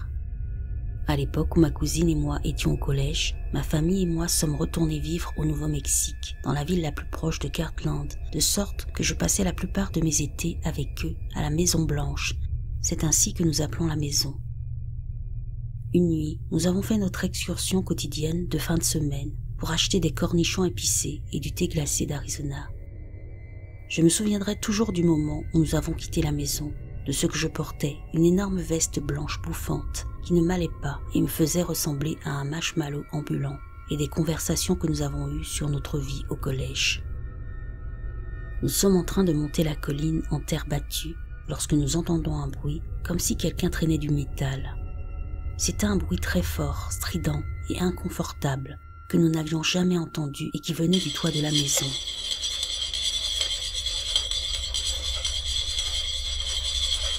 Ma cousine demande « Tu entends ça ?» À ce moment-là, nous levons toutes les deux les yeux vers le toit. Et là, on aperçoit une silhouette noire qui nous fixe. Elle se tenait debout, avec une tête de forme normale, mais un corps anormalement maigre. Je pense que ce n'était ni une personne, ni un esprit. Cette silhouette n'avait pas de visage, elle n'avait pas de traits caractéristiques. Ce qui restait de la lumière du soleil ne pouvait même pas définir ce qu'était cette chose, et sans même réfléchir, je l'ai simplement regardé. Alors que je le fixais, il m'a fixé à son tour. Je n'ai pas pu bouger. Avant même que je puisse réagir, ma cousine s'est enfuie, et c'est là que j'ai été ramenée à la réalité. C'est lorsque ma cousine a commencé à courir que j'ai forcé mes jambes à bouger. À ce moment-là, j'étais terrorisée. Je me suis dit, il va sauter et t'attraper. Et s'il ne le fait pas, il va facilement marcher jusqu'à l'arrière de la maison et t'attraper. Nous avons hurlé en même temps, puis nous avons claqué la porte derrière nous et son père nous a crié dessus. Il y a quelqu'un sur le toit, avons-nous répondu. Ma tante a appelé les flics et mon cousin, qui est beaucoup plus âgé et qui vit au 2e étage avec sa petite amie, a été le premier à réagir. Il est sorti en courant par la 2e porte de derrière et a immédiatement crié après la chose pour lui dire de s'en aller. Enfin, mon oncle a pris une lampe de poche et est sorti lui aussi. 1 ou 2 policiers sont venus inspecter la maison, mais ils n'ont rien trouvé. Quand je me souviens de cette nuit, tout ce qui me vient à l'esprit, c'est cette silhouette noire, sans visage, sans traits, juste un vide d'obscurité. Comment je sais que ce n'était pas humain? C'est parce que cette maison est très grande. Aucun humain ne pourrait sauter sur le 1er étage du toit sans échelle, et il n'y avait aucune barrière sur laquelle il aurait pu sauter pour monter, ce qui rendait l'expérience encore plus effrayante.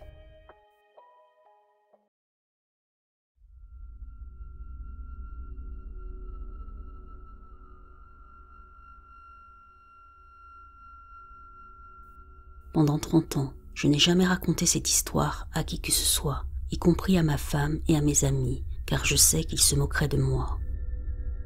Ils savent que je suis un homme de science et que je suis toujours sceptique à l'égard des croyances religieuses.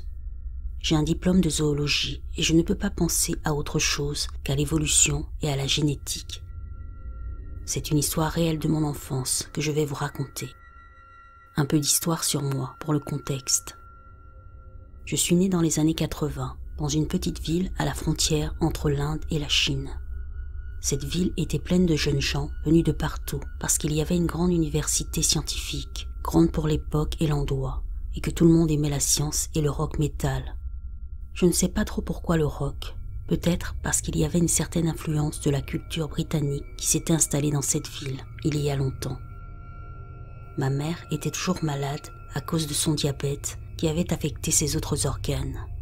Mon père était assez riche pour lui procurer tous les médicaments modernes disponibles à l'époque, mais rien ne fonctionnait. Un jour, quelqu'un lui a suggéré d'aller rencontrer un homme dans un petit village situé à environ 500 km de là.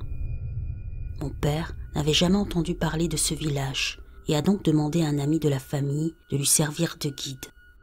Nous avons loué une voiture et ma famille ainsi que la famille de son ami sont partis à la recherche de cette personne. En chemin, nous demandions aux gens la direction exacte du village. Il n'y avait pas d'internet à l'époque. Certains nous ont guidés, d'autres ne savaient pas. Nous avons trouvé une personne sur la route qui nous a dit de ne pas y aller. Je ne me souviens de rien d'autre de ce voyage que cet avertissement. Pour que l'histoire soit courte, je vais sauter quelques détails mineurs. Nous avons fini par trouver l'homme que nous cherchions. Je m'attendais à ce qu'il ressemble à un sorcier avec des crânes tout autour de sa maison, mais c'était un homme mince, barbu, vêtu d'une robe blanche normale. Il n'avait rien de spécial, si ce n'est son aura et une légère odeur sucrée autour de lui. Il a demandé à mon père d'aller dans un village voisin et de rapporter des fruits pour le processus, en particulier des pommes. Il nous a demandé de rester dans sa maison jusqu'au coucher du soleil, puis il a commencé. L'homme nous a dit de nous couvrir les yeux avec un tissu ou de rester dans une autre pièce pendant qu'il effectuait le processus. Il s'est même couvert la tête d'un tissu blanc. Les pommes et autres fruits étaient sur une table dans une autre pièce. Il a dit que c'était pour les petits. Je n'ai pas compris ce qu'il voulait dire. Je me souviens qu'il avait un bol d'eau qu'il regardait constamment. Il a commencé à réciter quelques versets à voix basse et nous attendions et attendions et attendions. Rien ne s'est passé, puis brusquement, toute la maison s'est mise à trembler.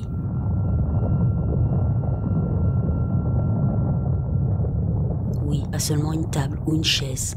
Toute la maison s'est mise à trembler et nous pouvions entendre les arbres voisins se balancer et les feuilles tomber. Puis nous avons entendu des voix dans l'autre pièce. Apparemment, c'était dû au djinn. C'était comme s'il y en avait plusieurs dans cette pièce. On aurait dit des enfants très espiègles, mais leur voix n'était pas humaine. On pouvait entendre l'excitation dans celle-ci lorsqu'ils ont vu ces pommes. On aurait dit que les plus petits avaient commencé à se battre entre eux. Même si je ne comprenais pas ce qu'ils disaient, je pouvais voir qu'ils étaient heureux, comme si vous écoutiez des hyènes se battre pour de la nourriture. Puis une grande et lourde voix, non humaine, s'est fait entendre et a littéralement fait trembler les fenêtres. On dirait qu'il a ordonné à ses petits de se taire dans sa langue. Tous les petits bruits ont disparu en un instant. C'était comme si j'étais dans le vide, parce qu'il n'y avait aucun son. Il n'y avait même pas un grillon qui chantait dans la forêt. L'homme qui récitait le verset, les yeux toujours fixés sur le bol d'eau, a dit à ma mère de poser sa question au djinn. Ma mère, qui était polyglotte, a demandé si elle serait un jour guérie. L'homme a dit quelque chose d'une voix lourde, dans une langue que je ne pouvais pas comprendre, mais ma mère l'a compris. Elle n'a pas posé d'autres questions. Mon père a également posé des questions, tout comme la famille de l'ami, mais honnêtement, je ne me souviens même pas de ce dont il s'agissait, tant cela m'a bouleversée en tant qu'enfant. Puis je me rappelle avoir aperçu un énorme manguier cassé dans l'autre pièce, alors qu'il n'y était pas auparavant. Je suis sûre à 100% qu'il n'y était pas, car j'avais déjà vérifié cette pièce par curiosité. Je ne sais même pas comment un arbre aussi grand a pu arriver là. Nous avons demandé à l'homme d'où venait cet arbre et il nous a répondu. Il l'apporte avec eux à chaque fois. Nous avons quitté l'endroit tout confus et sur le chemin, mon père a à peine parlé.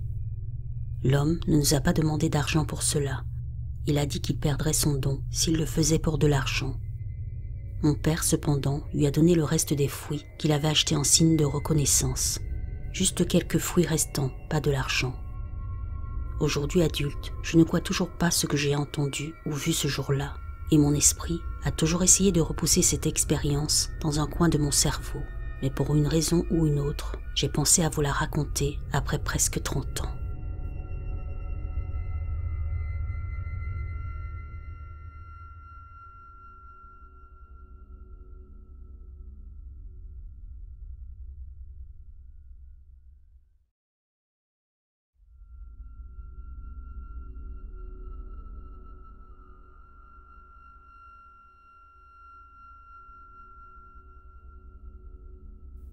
Je suis journaliste en Turquie et je publie des articles. Cette histoire ne m'est pas arrivée personnellement, mais la personne qui l'a vécue me l'a racontée. Pour cette raison, il se peut que je ne connaisse pas les détails précis de l'incident. Voici son récit. Je vais vous parler d'un de mes souvenirs. L'incident en question est tout à fait véridique. Ça s'est passé en 2001. À l'époque, je faisais des travaux d'entretien et de réparation sur des transformateurs d'irrigation dans des villages. Un client m'a appelé d'un village du district de Midyat, à Mardin, en Turquie. Il m'a dit « Vous devez venir d'urgence ». Il était environ 6 ou 7 heures du soir. « D'accord », ai-je dit à mon client. « J'arrive. Je ferai 3 heures de trajet, sinon dans le pire des cas, je reste là pour la nuit et je reviens demain matin. » Je me suis donc mis en route. 30 à 40 km avant le village, ma voiture est tombée en panne sur la route. Il est presque 10 heures du soir, il fait nuit noire. J'ai commencé à attendre, pensant que peut-être quelqu'un passerait et m'aiderait. Mais j'ai attendu et personne n'est venu. Il n'y avait pas de réception de téléphone portable non plus. Il y avait une colline un peu plus haut. Je me suis dit que j'allais monter là-haut. Peut-être que le téléphone fonctionnera là-bas. J'appellerai le client pour lui demander de venir me chercher. J'ai grimpé la colline, rien. Il n'y avait pas de signal non plus. Puis j'ai levé les yeux et j'ai vu 2 personnes arriver. Je me suis dit qu'il y avait un village dans les environs. Lorsque les hommes se sont approchés, je les ai salués et ils ont accepté mon salut. Je suis en détresse. Pouvez-vous m'aider ? Leur ai-je dit. Eh bien, nous allons à un mariage. Venez avec nous. Nous trouverons une solution après le mariage. C'étaient des personnes assez étranges et petites, bien habillées. J'ai compris qu'il n'y avait pas d'autre solution, alors je suis allée avec eux. Nous avons marché pendant environ 30 minutes. Je ne savais pas où j'étais, mais lorsque nous sommes arrivés là-bas, il y avait 25 à 30 personnes, des hommes et des femmes mélangés. Ils se ressemblaient étrangement. Les femmes avaient des pelures d'oignons aux poignets et au cou. Elles jouaient du tambourin et s'amusaient.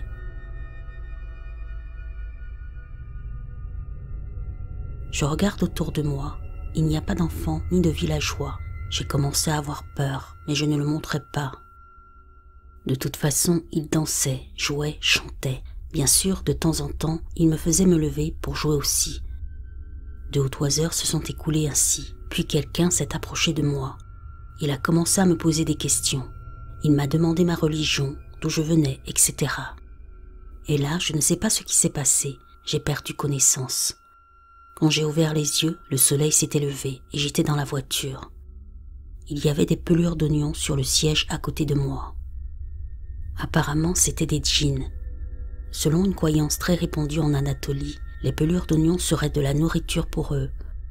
Cependant, selon un autre point de vue, ce serait plutôt de l'argent ou des bijoux.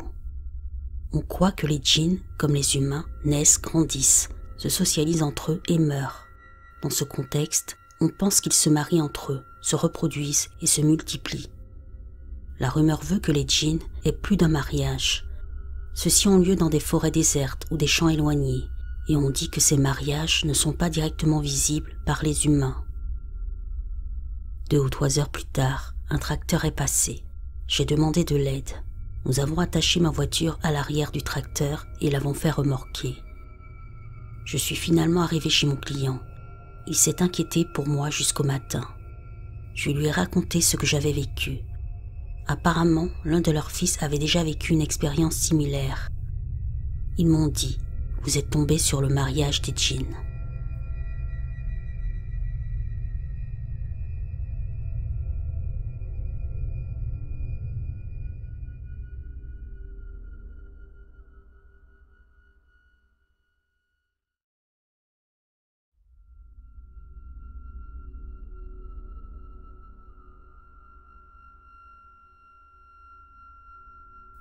Cette rencontre a eu lieu au début des années 2010 avec mon cousin et sa femme. Mon cousin, sa femme et leurs 2 enfants sont partis en voyage à Dhaka, au Bangladesh. Ils y ont passé le week-end, ont visité la ville et dans l'ensemble, ont profité d'un court répit. Une fois le week-end terminé, ils ont fait leurs adieux à l'ami de mon cousin qui les avait accueillis et ont repris la route vers Sylhet, la région d'où vient ma famille. Ils sont partis en fin de soirée et ne sont rentrés que tard dans la nuit, car le trajet dure environ 5 heures. Cette nuit-là s'est avérée plutôt brumeuse. La seule chose visible était la lumière des phares dans le brouillard.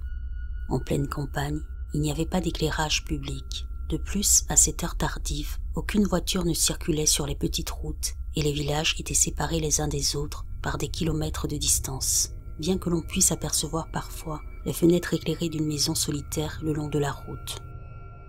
La femme de mon cousin et ses enfants dormaient tous profondément, tandis qu'il avait la difficile tâche de rester éveillé tout en essayant de rouler dans le brouillard qui s'intensifiait.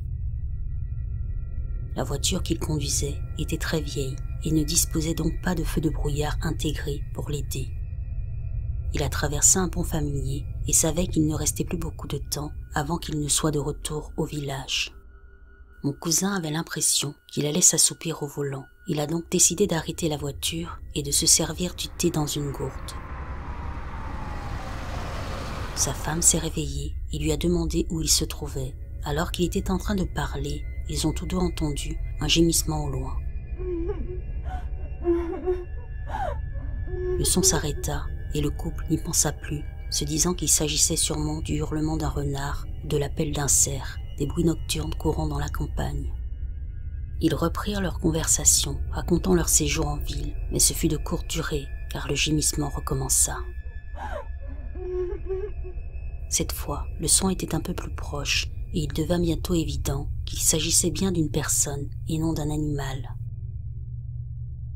La femme de mon cousin s'est sentie très mal à l'aise et lui a dit de continuer à rouler, mais il a décidé d'ouvrir sa vitre et d'appeler qui que ce soit dans le brouillard. Elle l'a réprimandé, mais alors qu'elle se répétait, une silhouette a lentement émergé du brouillard et est apparue dans les phares. C'était une jeune femme. Elle était vêtue d'un simple sari. Elle fit signe de la main à mon cousin et a commencé à s'approcher de la voiture. Le couple a trouvé très étrange que celle-ci se promène dans l'obscurité totale, sans lumière. Quelque chose dans la façon dont elle se déplaçait semblait aussi un peu bizarre. L'épouse de mon cousin a commencé à paniquer et lui a dit de se taire. Cette dernière lui a dit qu'elle vivait à proximité et qu'après une violente dispute, son mari l'avait mise à la porte, ne la laissant pas rentrer. Mon cousin eut pitié d'elle et lui a demandé où elle habitait. Elle lui a répondu que sa maison se trouvait à quelques mètres de là, à travers des arbres sur la Douate. Il a pensé qu'il ne pouvait pas la laisser dehors en pleine nuit. Il a dit à sa femme qu'il irait à la maison et parlerait au mari pour essayer de le convaincre. Malgré les protestations de celle-ci, mon cousin a commencé à rouler lentement en disant à l'inconnu de les suivre. Alors que la voiture roulait depuis un moment et tournait à droite, une petite maison à un étage apparut dans les phares. Le fait qu'il n'y ait aucune lumière allumée indiquait que la personne qui vivait là était déjà endormie. Mon cousin est sorti de la voiture, s'est approché de la maison et a commencé à frapper à la porte. Alors qu'il continuait à frapper, le klaxon de la voiture a retenti. Il s'est retourné vers la voiture pour prendre des nouvelles de sa femme et de ses enfants. Mais l'obscurité et le brouillard l'empêchaient de voir, même si les phares de la voiture étaient allumés. La porte de la maison s'est ouverte et un homme d'une quarantaine d'années, à l'air fatigué et confus, est apparu. Il a demandé à mon cousin ce qu'il voulait et pourquoi il avait frappé à sa porte si tard dans la nuit. Mon cousin a expliqué la situation et a demandé à l'homme de bien vouloir laisser sa femme rentrer à l'intérieur. L'homme a hoché la tête sans enthousiasme, comme s'il avait déjà compris la situation. Il lui a répondu que cette personne, quelle qu'elle soit, n'était pas son épouse. Il a expliqué qu'une certaine jeune femme errait dans le quartier la nuit et arrêtait parfois les voitures qui passaient, leur racontant la même histoire que celle qu'elle avait racontée à mon cousin. L'homme a juré qu'il n'avait aucune idée de son identité et a insisté pour que mon cousin et sa famille récitent quelques prières et poursuivent leur chemin. Il a ensuite fermé la porte. Mon cousin était perplexe. Au même moment, le klaxon de la voiture s'est remis à retentir, cette fois-ci de manière continue. Il est retourné à la voiture et a vu sa femme trembler en consolant leurs enfants. Il lui a demandé où était passée la jeune femme, mais elle lui a crié de remonter dans la voiture et de conduire.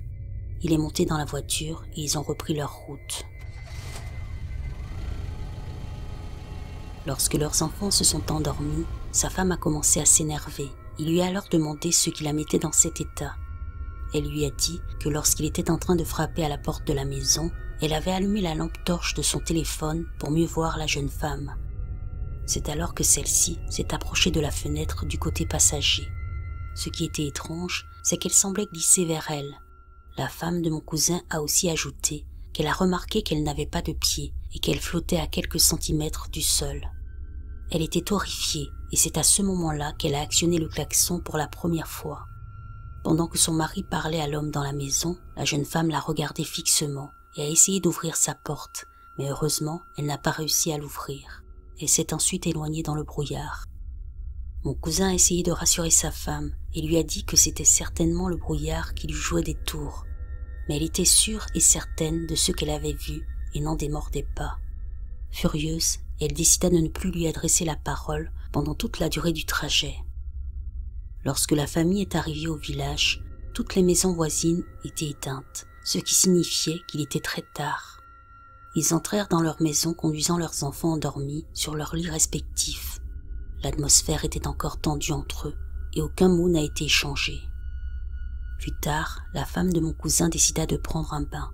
Mon cousin avait faim après le long voyage. Il est allé à la cuisine pour préparer quelque chose de rapide, mais en passant dans le salon, il a vu que sa femme avait déjà mis de la nourriture pour lui.